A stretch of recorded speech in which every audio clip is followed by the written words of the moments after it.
વિરામ બાદ આપનું સ્વાગત છે। રાજકોટમાં કથાકાર ચંદ્ર ગોવિંદ દાસનું વિવાદિત નિવેદન સામે આવ્યું અને બંધારણના ઘડવૈયાને કથાકારે મૂર્ખ ગણાવ્યા। બંધારણ બનાવવાવાળા અવ્વલ નંબરના મૂર્ખ છે તેવું આ કથાકારે કીધું।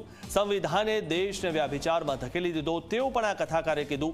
કથાકારના નિવેદનથી અનુસૂચિત જાતિ સમાજમાં રોષ ફેલાયો છે। કથાકાર વિરુદ્ધ કાર્યવાહી કરવાની પણ માંગ કરવામાં આવી છે। તમારો દીકરો તમારી દીકરી 20 વર્ષ તમે એને પાલન કર્યું છે, તમે એનું પોષણ કર્યું છે, પણ એ જાતે ક્યાંક નિર્ણય કરીને વિવાહ કરી લે ને, તમે કાંઈ ન કરી શકો એને। કાયદો બનાવવા વાળી સરકાર કેટલી મૂર્ખ હશે, આ બંધારણ જેણે બનાવ્યું છે એ કેટલા મૂર્ખ વ્યક્તિઓ હશે અવ્વલ નંબરના। ભાઈ તારી આગળ કેટલી ડિગ્રી છે? તું શું હસ્તી છો? જે આ તું બોલી રહ્યો છે ને બંધારણના હિસાબે તું આ ફાડી ફાડીને બોલી રહ્યો છે ને, કે તને પણ બોલવાનો અધિકાર નહોતો।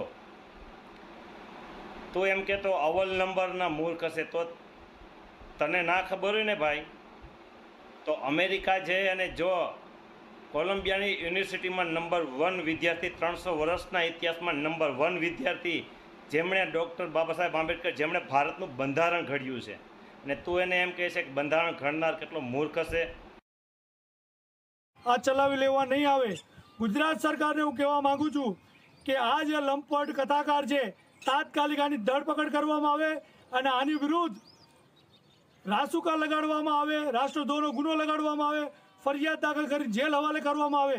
જો આને જેલ હવાલે નહીં કરે તો યુવા ભીમસેના અને ગુજરાતના તમામ ભીમ સૈનિકો, તમામ ભારતના સંવિધાનને માનનારા લોકો રોડ ઉપર ઉતરીને આંદોલન કરશે।